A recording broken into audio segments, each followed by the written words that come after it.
Mr. Billings. Thank you, Your Honor. May I reserve 2 minutes, Your Honor? Only if you speak up and into the microphone. May I reserve 2 minutes, Your Honor? 6 inches is ideal. Thank yes, you may. And, Counsel, you can move the microphone up. Good idea.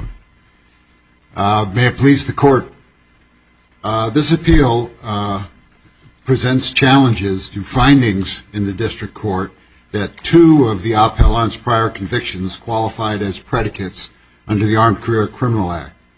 The first was a New York State offer to give conviction that was found by the District Court to be a serious drug offense under Section 924E2A.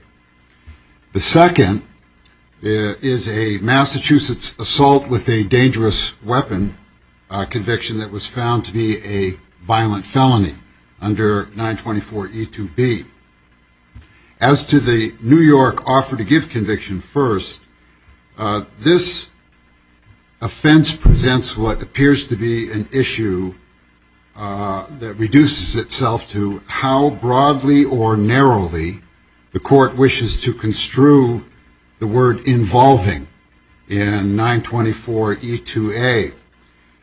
Under the provisions that deal with state predicate convictions, an offense must involve conduct that's involving manufacturing, distributing, or possessing with intent to manufacture or distribute. In U.S. v. McKinney, this Court construed that particular word, involving, in an instance where a state of Rhode Island offense of conspiracy to possess with intent to distribute was the offered predicate. And this Court found that it did qualify as an ACCA predicate. The Court found that the inchoate offenses, conspiracy in particular, was in that case. But that inchoate offense of conspiracy to possess with intent to distribute involved a possession with intent, and found that the word involving was to be read more broadly than just the elements themselves of manufacturing, distributing, or possessing with intent to manufacture or distribute. So the way New York has defined this offer section, they have said that there has to be an ability and an intent to carry through. An intent and an ability to carry through. Yes, Your Honor, but the intent is conditional because the offense only involves an offer, and it's complete even if there's no acceptance. So in the abstract, an offer may involve somebody's intent to go forward if there's actually an acceptance and some anticipated transaction. There needn't be, elementally. The offense is made out exclusively by the offer, even if it's rejected. And as far as the ability, Your Honor, it doesn't involve possession, which is the underlying gravamen conduct in this serious drug offense definition for state offenses. Must involve manufacturing, distributing, or possession with intent. And under the New York law, it doesn't involve possession. The ability only is a factor that this particular defendant may be able to go out somewhere and acquire the drugs that he's making an offer to give about. So it's materially different than, for example, the crimes under the Controlled Substances Act. Now, I'd like to offer a quote from McKinney, which I believe are your words, Judge Lynch. You said in that case, quote, "We add one observation. While the term involving under 18 U.S.C. 924E2A is not to be too narrowly read, it's also not to be too broadly read. Not all offenses bearing any sort of relationship with drug manufacturing, distribution, or possession with intent to manufacture or distribute will qualify as predicates under the ACCA. The relationship must not be too remote or tangential. We need not decide today where the line is. We hold only that the relationship between the inchoate offense of conspiracy and its object, its essential purpose, is plainly close enough that a conspiracy to possess with intent to distribute is, under the ACCA, an offense involving manufacturing, possessing, or possession with intent to distribute. And then that next case always comes up within a few years. And I suggest this is the case, Your Honor. If you look at the definition under the ACCA provision for what federal offenses qualify, that's the provision right above, 924E2A1, it involves felonies under the Controlled Substances Act that have sentences of at least 10 years. That does involve attempts. It does involve conspiracies. It does involve aiding and abetting any of the offenses.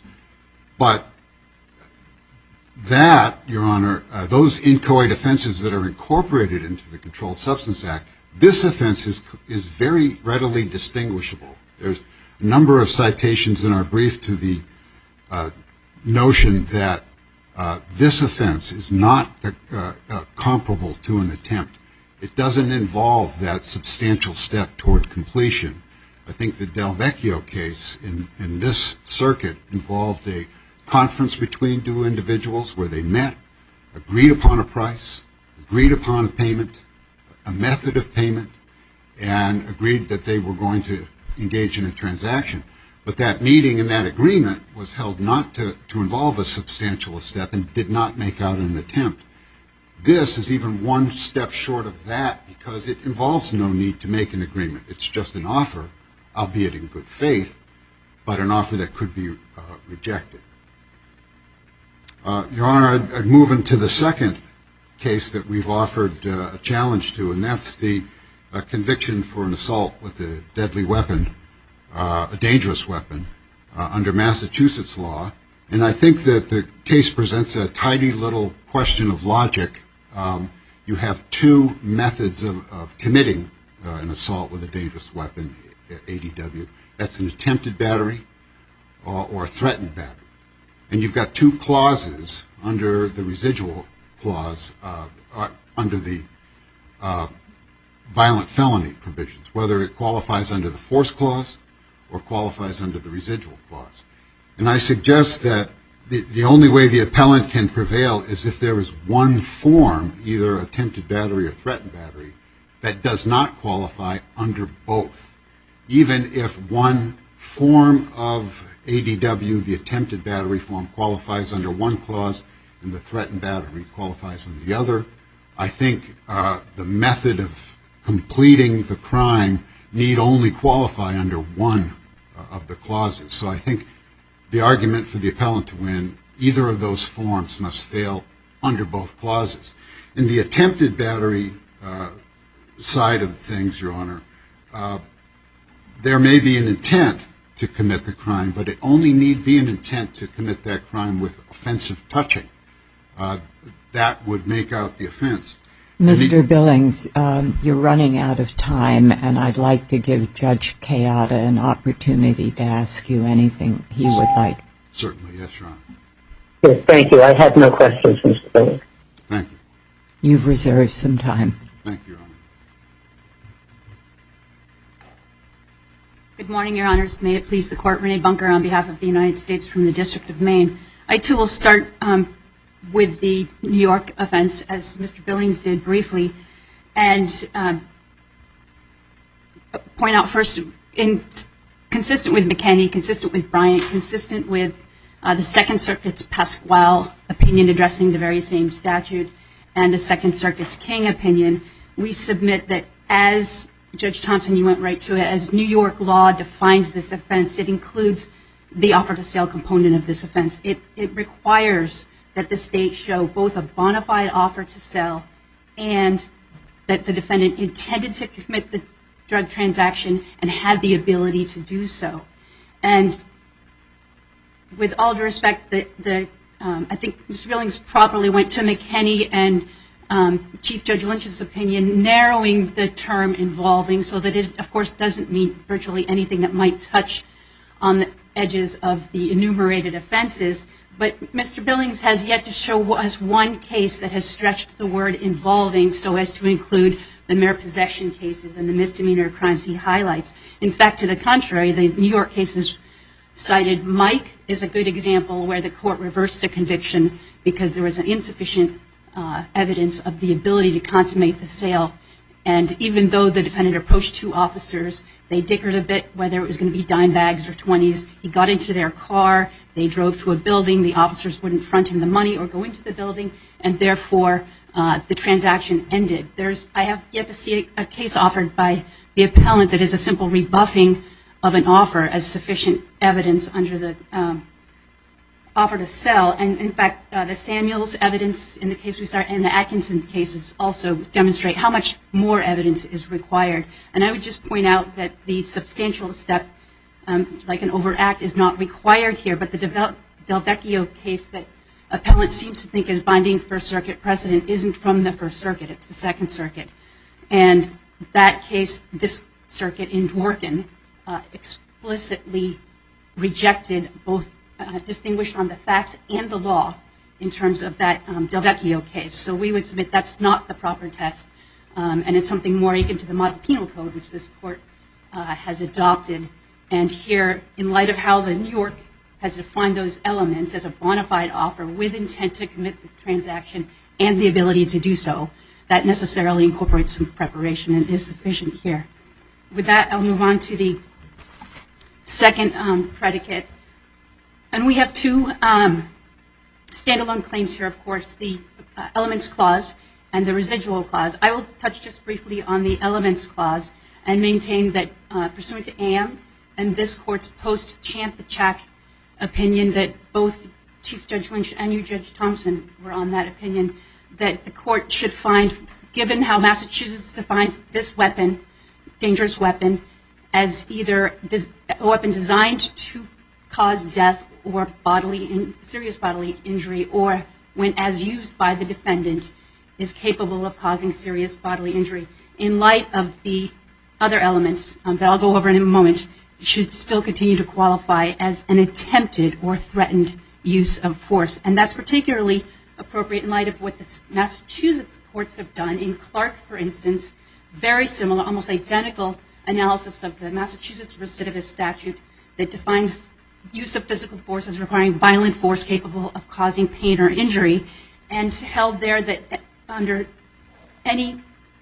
that law, any attempted use or threatened use of physical force causing that degree of risk of injury qualifies as an attempted or threatened use of physical force. What do we do with Judge Kayada's decision in U.S. versus Fish? Yes, I reread that opinion, and it arguably creates an anomaly where the court has held that assault and battery with a dangerous weapon does not qualify as an element of use of force. With that, just a couple of points. That Congress clearly included the inchoate offenses of attempted and threatened use of physical force. Johnson did not address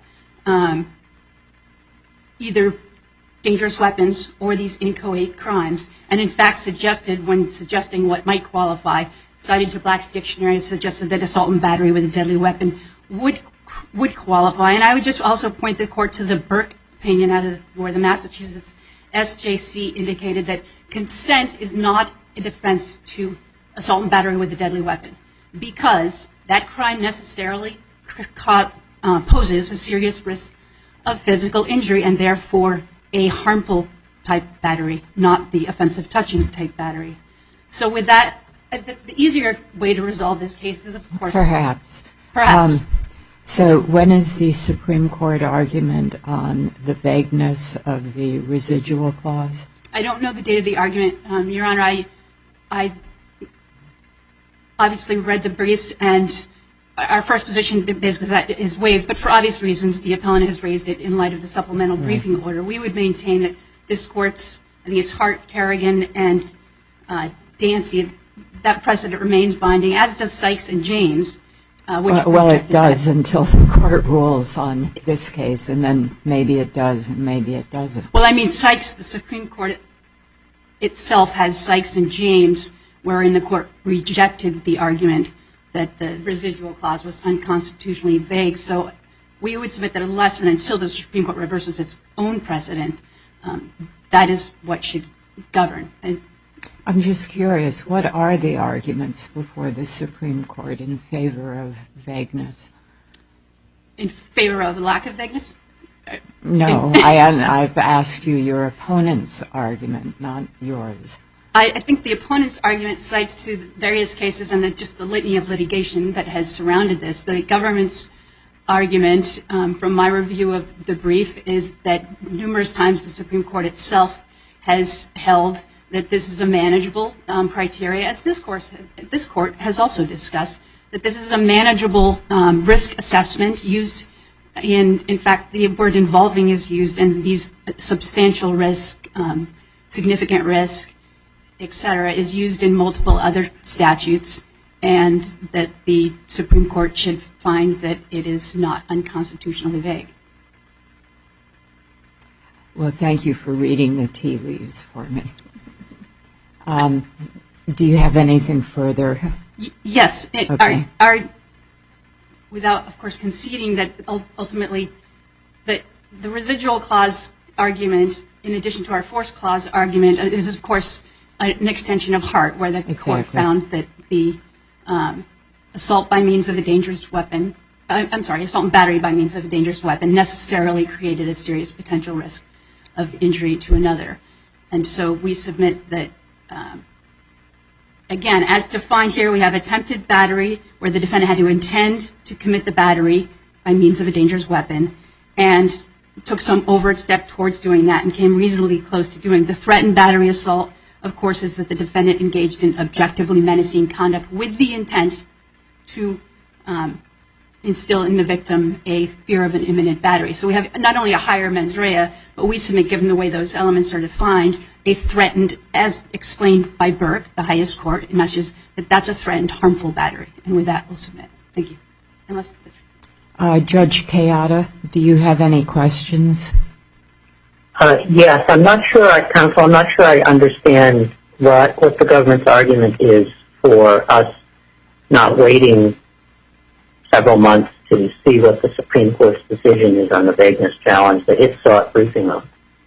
I apologize, Judge Kayada and Chief Judge Lynch, that's not the argument I was making. I was saying, and I wasn't buying, I think it might be a wise decision given that supplemental briefing is pending. That wasn't the leap I probably misspoke if I intimated that. The difference here is a 10-year sentence and a 15-year sentence, so we have plenty of time to wait. Absolutely. I didn't mean by any means to indicate that that wouldn't be an appropriate procedure. Okay. Judge Kayada, anything further? No, thank you. Okay, thank you.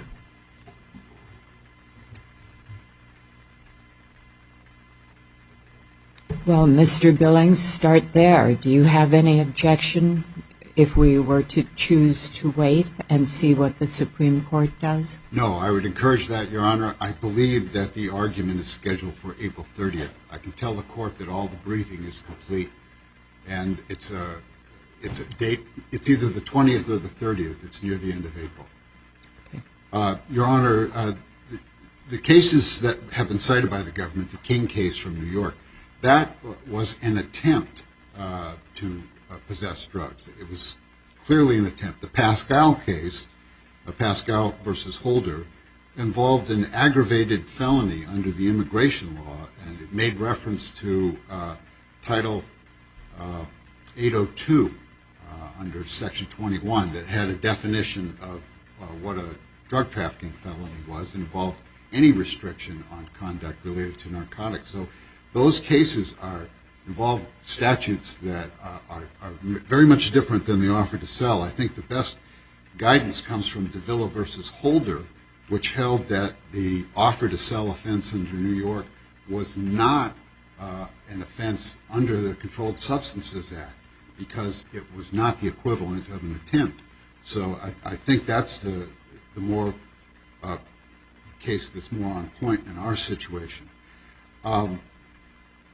Your Honor, the Am case came down before the Johnson decision, and it really didn't have the benefit of what the quality of force needs to be in an assault and battery or an assault. that was given from that case when it decided that Massachusetts ADW was a crime of violence under the Force Clause. We now know that the quality of force must be violent force, and the offensive touching just simply doesn't cut it. And I think both under Fish and even Hart indicated that Hart didn't even attempt to qualify at ABDW. That's, from a judge's point of view, that's not a very good argument. We very often have to make choices among different grounds. That we choose one ground doesn't mean we've rejected another when we've said nothing about the other. But thank you. Thank you. Thank you.